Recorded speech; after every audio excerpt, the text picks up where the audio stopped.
모세가 그의 장인 이드로에게로 돌아가서 그에게 이르되 내가 애굽에 있는 내 형제들에게로 돌아가서 그들이 아직 살아 있는지 알아보려 하오니 나로 가게 하소서. 이드로가 모세에게 평안히 가라 하니라. 여호와께서 미디안에서 모세에게 이르시되 애굽으로 돌아가라. 내 목숨을 노리던 자가 다 죽었느니라. 모세가 그의 아내와 아들들을 나귀에 태우고 애굽으로 돌아가는데 모세가 하나님의 지팡이를 손에 잡았더라. 아멘. 살아계신 하나님의 말씀입니다. 오늘은 하나님의 지팡이를 손에 잡았더라 라는 말씀의 제목으로 함께 은혜를 나누기 원합니다. 여러분, 우리는 지난 시간 하나님과 끈질긴 공방전을 통해서 결국 애굽으로 들어가야만 하는 모세의 모습을 보았습니다. 여러분, 모세는 끈질기게 하나님의 말씀을 부인하고 또 듣지 않으려고 했습니다. 지팡이가 뱀으로 변하는 이적을 보여주시고 문둥병에 걸렸다가 낫게 되는 이적도 보여주시고 요단강 물을 피로 변하게 하는 이적도 보여주실 것이라고 말씀하시는 하나님의 말씀 앞에 치독스럽게도 변명을 내놓습니다. 환경도 조건도 다 자신이 할 수 없는 이유를 들이밀어도 하나님이 더 끈질기게 모세에게 이야기하시니까 모세가 꺼내든 비장의 무기가 있었습니다. 그게 무엇이었습니까? 자기 자신은 태어날 때부터 말을 잘 못하고 혀가 둔한 자라는 것이지요. 그래도 하나님은 말 잘하는 아론을 붙여주시겠다고 하십니다. 그럼에도 모세는 주여 보낼 만한 자를 보내소서라고 답하죠. 그때 하나님께서 화를 내십니다. 하나님께서 모세에게 화를 내시는 이유는 그가 하도 말을 안 들으시니까 참다 화를 내시는 것이 아니라 하나님의 완전한 창조의 섭리 속에 지어진 자기 자신을 부인하는 것, 그것은 곧 하나님의 완전하심을 부인하는 것이었기 때문이라고 말씀드렸습니다. 그래서 여러분, 우리가 보기에는 부족해 보이지만 하나님은 우리를 그분의 완전한 섭리 속에 지으셨고 연약해 보일지 모르지만 그 연약함을 채워줄 누군가를 준비시켜 두신 하나님의 완벽한 계획 속에 우리가 있음을 믿어야 한다고 저는 말씀드렸습니다. 그 믿음이 있을 때 여러분, 우리는 기죽지 않을 수 있고 우리의 자존감이 낮아지지 않을 수 있고 어떠한 상황과 환경 가운데서건 하나님의 완전하시고 완벽하신 계획과 섭리를 믿으며 당당할 수 있다라는 것이지요. 하나님의 그 마음을 아는지 모르는지 자신의 고집을 한풀 꺾은 모세는 애굽을 향하려고 합니다. 하나님이 화도 내시는 것 같고 더 이상 반항했다가는 큰일 날 것 같으니까 애굽에 가긴 가야겠구나 라고 생각하는 거죠. 그리고 모세가 바로 향한 곳이 어디냐 하면 장인 어른인 이드로에게로 가는 것이었어요. 오늘 본문 18절 말씀 함께 읽어볼까요? 시작.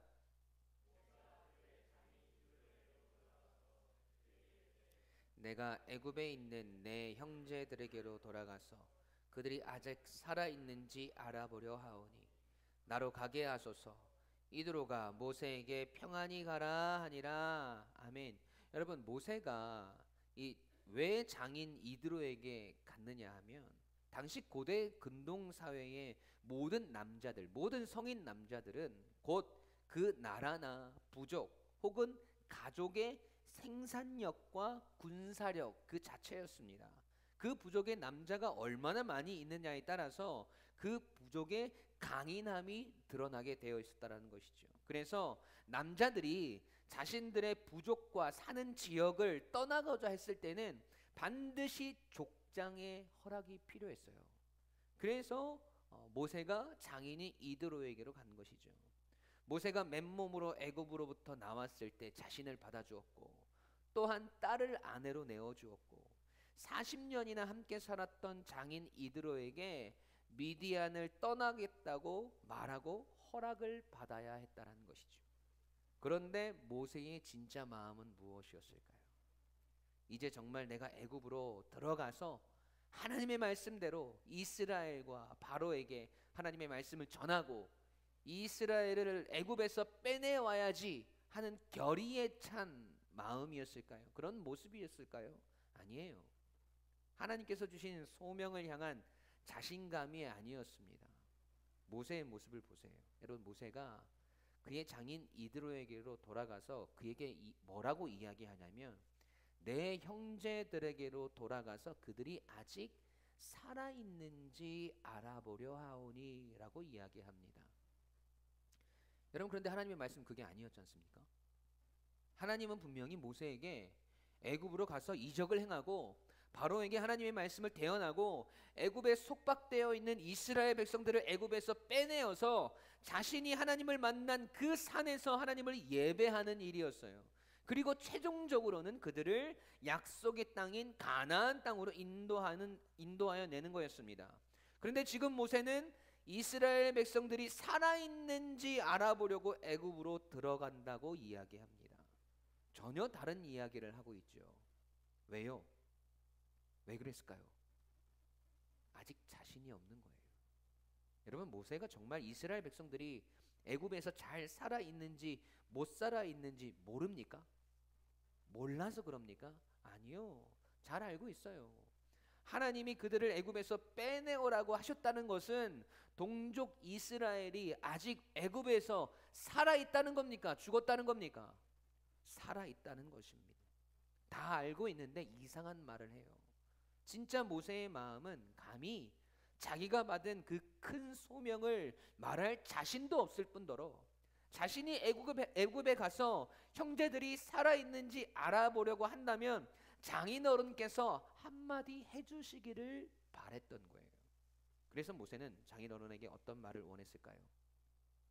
아니, 이보게 모서방, 지금 거기가 어디라고 가려고 하는가? 거기 가서 잡히기라도 하면 예전에 지었던 죄값을 치르느라 결국 죽게 될 텐데, 그럼 내 딸은 어떻게 하나? 자네 자식은 어떻게 하나? 그리고 우리 부족의 남자 한 명의 역할이 얼마나 중요한지 알지 않나? 그럼 자네가 애굽으로 돌아간다니 절대로 허락할 수 없네. 이런 이야기를 해주기를 바라지 않았을까요? 그게 부모의 당연한 마음이라고 모세는 여겼을 겁니다. 그러면 그 말이라도 핑계 삼아서 하나님한테 다시 한번 부벼볼 수 있을 것 같단 말이죠. 하나님, 제가 진짜 가려고 했어요. 가려고 했는데 우리 장인어른이 허락을 안 해주시네요. 그리고 이 부족에 제가 꼭 필요하다고 합니다, 하나님. 그래서 저는 떠날 수 없을 것 같습니다. 가고 싶은데 이 상황이 이게 또 안 되네요. 여러분, 이렇게 말이라도 하나님한테 한번 해볼 수 있지 않습니까? 그런데 장인어른의 반응이 모세가 생각한 것과 전혀 달라요. 그래, 평안히 가거라 하는 거예요. 여러분, 모세가 속으로 이런 생각을 했을 겁니다. 와, 우리 장인어른 진짜 눈치 없네 라고 말했을 거예요. 여러분, 제가 신학교 다닐 때 군대를 전역하고 일산에서 사역을 한 적이 있습니다. 신학교가 대전에 있었고 제가 사역하던 교회는 일산 끝자락에 있었어요. 서울보다 북한이 더 가까운 곳. 대전 위쪽 지역으로 한 번이라도 좀 올라간 적이 없는 촌놈이라서 뭔가 좀 서울 쪽으로 한번 올라가 보고 싶은 생각이 있었습니다.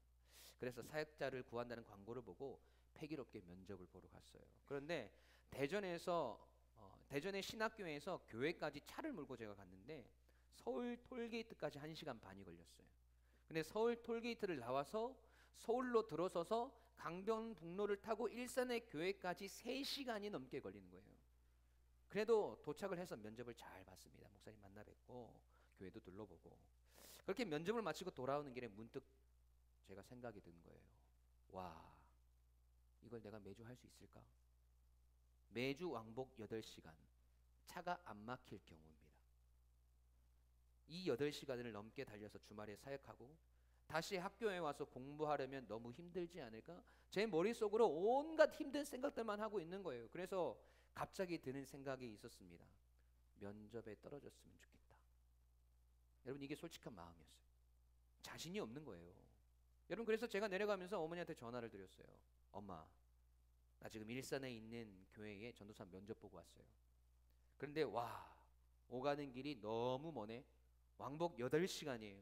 운전하다가 죽게 생겼어요.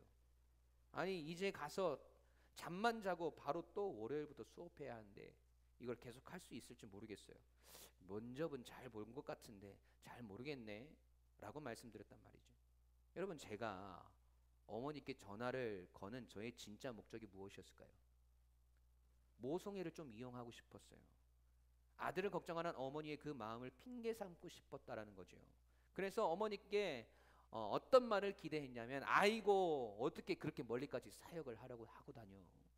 공부도 해야 하는데 오가는 길에 시간 다 쓰면 언제 공부해. 사역도 중요하지만 좀 가까운 데로 사역지를 알아봐봐. 여러분, 이런 말을 해주기를 제가 기대했어요. 그러면 그 말씀을 핑계 삼아서 다른 사역지를 알아보려고 내 생각을 들키기 싫었던 거고, 엄마의 말을 힘입어서 나의 이 세상적인 나의 이 주관적이고 완악한 생각을 감추고 싶었던 거예요. 그런데 어머니께서 하시는 말씀이, 그래 아들, 열심히 사역해. 목사님 말씀 잘 듣고 무슨 일이 있어도 목사님 말씀에 순종하고 성도들 잘 섬기고. 그리고 그 뒤에 말이 저를 더 충격에 빠지겠어요. 가다가 피곤하면 휴게소에서 좀 자고 가. 이러시는 거예요. 와, 저는 우리 어머니가 믿음이 좋다는 사실을 깜빡하고 있었어요. 제가 그 교회에서 사역을 했을까요, 안 했을까요? 설마 이게 궁금하신 거예요? 네, 당당하게 합격해서 매주 왕복 8시간을 오가면서 사역을 감당했습니다. 여러분, 이게 중요한 게 아니에요. 중요한 것은 저의 마음이었다는 거죠. 어머니가 아들을 걱정해서 가지 말라고 하면 그 말이라도 핑계 삼아서 하기 싫은 제 마음을 좀 숨겨보려고, 하나님 앞에서 조금이라도 핑계의 구실을 삼으려고. 그런데 하나님은 이미 어머니의 마음을 감동시켜 주시고 할 말을 다 준비시켜 놓으신 거예요. 여러분, 모세도 그런 겁니다. 장인어른이, 아니 이보게, 자네 지금 자네 식솔을 다 이끌고 어디를 간다는 겐가? 자네를 죽이려던 애굽의 왕에게 잡혀서 죽기라도 하면 자네 가족들은, 내 딸들은, 우리 손자들은 어떻게 하는가? 이런 말이 나오기를 바랬단 말이죠. 여러분, 그런데 놀라운 사실은 하나님은 그런 말을 기대하고 있던 모세의 마음조차도 꿰뚫고 계셨어요. 본문 19절 볼까요? 함께 읽겠습니다. 시작.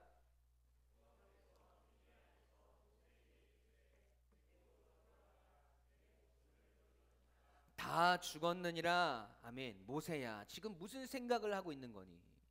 어디서 머리를 굴리고 있는 거야? 장인어른이 가지 말라고 할 줄 알았니?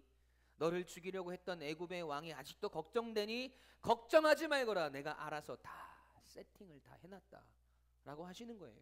다시 말해서 모세가 어떻게 해서든 자기 자신이 애굽으로 들어가지 않으려는 핑계거리를 찾고 방법을 찾을 때 그 방법마저도 무용지물이 되도록 우리 하나님은 모든 것을 다 준비해 두신 겁니다. 여러분, 장인어른 이드로의 마음을 누가 움직이셨을까요? 모세를 죽이려던 애굽의 왕을 누가 심판하셨습니까? 네, 다 하나님이 하신 거예요.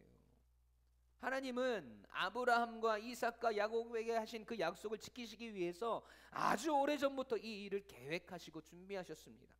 그리고 모세를 택하셨고, 지금 이렇게 지질이 하나님의 말씀을 거역하려고 애쓰는 모세를 사용하셔서 하나님의 일을 이루시려고 합니다. 왜 하필 나냐고 계속해서 묻고 있는 모세에게 하나님은 계속해서 네가 하는 게 아니라 내가 하는 거라고 말씀해 주시고 계신 겁니다. 그걸 내가 반드시 보여줄게 하시는 거예요. 그러면서 하나님께서 모세에게 지어주신 것이 있어요. 그것이 무엇입니까? 20절 말씀 함께 읽습니다. 시작. 그의 아내와 아들들을 나귀에 태우고 애굽으로 돌아가서 모세가 하나님의 지팡이를 손에 잡았더라. 아멘. 여러분, 하나님이 모세에게 뭘 쥐어주십니까? 하나님의 지팡이에요. 여러분, 이전까지 모세가 들고 다니던 지팡이는 양을 치던 지팡이였습니다. 모세가 양을 치는 도구였고 자신이 살아가던 도구였단 말이죠. 그런데 이제 그 지팡이가 하나님의 지팡이가 되었습니다. 하나님의 능력을 행하는 도구가 되었고 하나님의 살아계심을 증거하는 도구가 되었다라는 거예요. 단순히 나무 지팡이가 아니라 이제 그 지팡이는 곧 하나님의 역사이고 하나님의 능력의 지팡이인 겁니다. 다시 말해서 오늘 우리에게 하나님의 능력이고 하나님의 역사이고 생명인 것이 무엇입니까? 여러분, 그것은 곧 하나님의 말씀을 말하는 거예요. 그 말씀을 붙들고 가라고 하나님은 모세에게 하나님의 지팡이를 쥐어주시는 겁니다. 모세야, 이제 그만 반항하고 애굽으로 가거라. 네가 무슨 걱정을 하고 있는지 알고 있다. 아직도 불안하고 아직도 두렵고 아직도 할 수 없을 것 같은 마음이 드는 너를 내가 잘 안다. 그래서 내가 모든 준비를 다 해두었다. 말 잘 못하는 널 위해서 아론을 준비시켜 두었고, 네가 이스라엘 백성들이 너의 말을 안 들을 거라고 해서 내가 그들이 너의 말을 믿을 수 있도록 이적들도 행할 수 있도록 해두었고, 내가 그곳에서 해야 할 말들도 내가 다 준비시켜 두었고, 혹시 널 죽이려고 했던 애굽의 왕이 생각날까봐 그 왕도 내가 다 처리해 놓았다. 그러니 두려워할 것 없다. 이제 너는 나 여호와 하나님의 살아계심의 증거인 이 지팡이, 나 여호와의 능력의 말씀, 너희를 살리는 말씀을 들고 애굽으로 들어가라 하시는 거예요. 여러분, 그것만 있으면 충분하다는 겁니다. 우리에게 변하지 않는 확신을 주는 하나님의 능력의 말씀밖에 없다는 것을 하나님은 그 지팡이를 통해서 보여주시는 거예요. 여러분, 그 지팡이는 앞으로도 계속해서 모세의 곁에 있었습니다. 모세가 애굽에 도착했을 때도, 애굽을 나올 때도, 홍해 앞에 섰을 때도, 광야에 있었을 때에도 그 지팡이는 늘 모세의 손에 쥐어져 있습니다. 여러분, 이처럼 하나님의 말씀은 우리의 곁을 떠나지 않으시고 우리를 지키시고 보호하시며 우리의 길을 인도하시고 우리가 붙들어야 할 것이 무엇인지를 깨닫게 해주시는 거예요. 여러분, 오늘 여러분의 손에 쥐어져 있는 지팡이는 어떤 지팡이입니까? 여호와의 지팡이입니까? 아니면 여러분의 지팡이입니까? 오늘 내 삶을 인도하고 나를 살게 하고 나를 살아가게 하는 그 능력이 여호와 하나님의 말씀입니까? 아니면 아직도 나의 지혜와 나의 능력과 나의 고집입니까? 여러분, 하나님은 말씀하시는 거예요. 이 지팡이를 붙들라고, 하나님의 말씀을 붙들라고, 그 말씀을 통해서 우리 인생에 하나님의 놀라운 역사들을 행하실 것이라고 말씀하시는 겁니다. 여러분, 하나님의 지팡이를 손에 잡으시기 바랍니다. 그래서 오늘 나의 삶에, 나의 곁에 하나님의 말씀이 늘 붙어 있는지, 내가 진짜 그 말씀을 붙들고 있고 신뢰하고 있는지를 여러분 다시 한번 확인하셔야 합니다.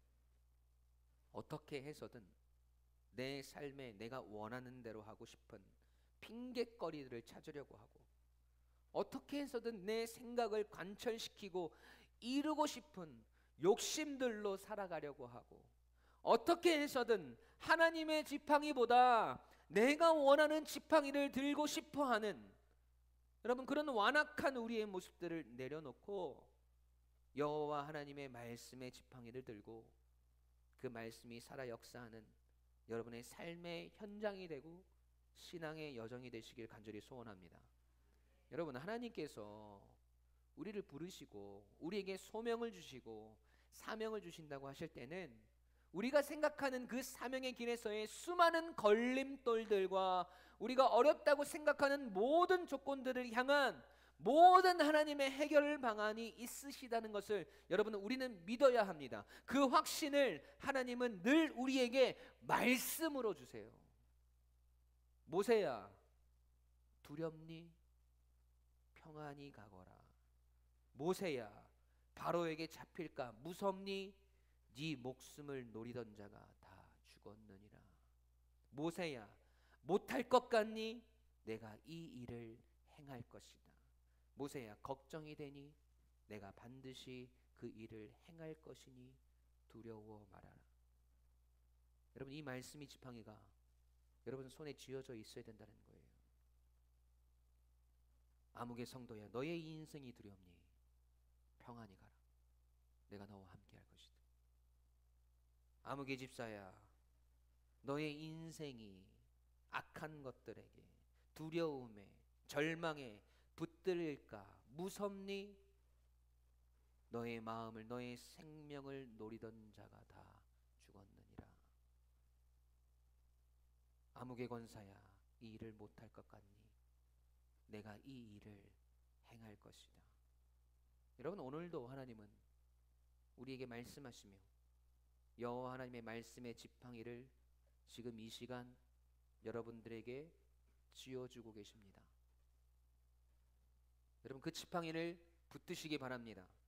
그리고 오늘 우리의 인생의, 우리의 신앙의 여정 속에서 애굽을 향해 나아가시기 바랍니다. 여러분, 그럴 때 우리의 삶에 그 말씀의 지팡이를 통해 역사가 일어나고 기적이 일어나고 하나님께서 행하시는 놀라운 일들을 경험하게 될 것입니다. 오늘 내가 붙들고 있는 지팡이가 무엇인지 여러분 다시 한번 확인하세요. 그리고 우리의 지팡이를 내려놓고 여호와 하나님의 지팡이를 붙드십시오.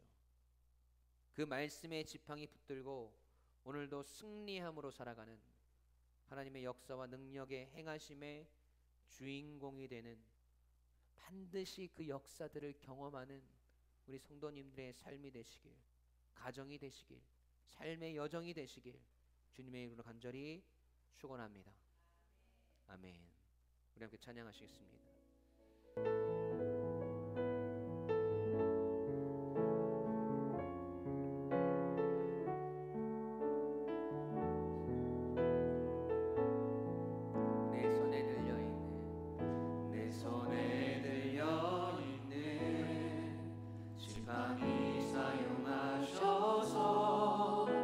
주님만이 주 되심을 나타내소서.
하나님은 오늘도 우리에게 끊임없이 그 말씀의 지팡이를 쥐어주시려고 하십니다. 그런데 우리는 끊임없이 그 지팡이보다 오늘 지금 내가 붙들고 있는 나의 지팡이, 오늘 나를 살아가게 한다고 생각하고 있는 나의 그 삶의 지팡이, 나의 지혜의 지팡이, 나의 욕심의 지팡이, 그것들 들고 살아가고 있어요. 그것들 들고 여전히 미디안 광야에서 초라하게 살아가는 그런 우리의 모습들이 오늘 말씀 앞에서 비춰지셔야 합니다. 여러분, 이 시간 기도할 때 하나님, 오늘도 나에게 들려주신 말씀의 지팡이, 오늘도 나를 살게 하는 주의 말씀의 지팡이, 결국 내가 그 말씀의 지팡이를 들고 살아갈 때 나의 삶을 통해 역사하시고 이루어 가실 하나님의 그 크신 일들을 오늘도 우리가 바라보며 믿으며 어떠한 상황 가운데서도 이 말씀의 지팡이 놓지 않고 하나님, 내가 살아가게 해달라고, 주의 말씀이 나의 길이 되고 나의 진리가 되고 나의 생명이 되도록, 주의 말씀이 오늘 내 인생을 살아가게 하는 방향이 되게 해달라고, 주의 말씀이 오늘 내 삶의 수많은 선택의 기록 가운데서 내가 선택할 수 있는 지혜가 되게 해달라고, 주의 말씀이 오늘도 나를 위로하고 나를 다시 일어서게 하는 능력이 되게 해달라고, 그 말씀의 지팡이 내가 놓지 않고 하나님, 내가 살아가게 해달라고, 내가 그렇게 살아가고 싶다고, 내가 그렇게 살아가겠다고 우리가 주님 앞에 다짐하며 간절히 소원하며 기도하며 나아가겠습니다. 우리 시간 주님의 이름으로 크게 세 번 부르시고 함께 합심하여 기도합니다.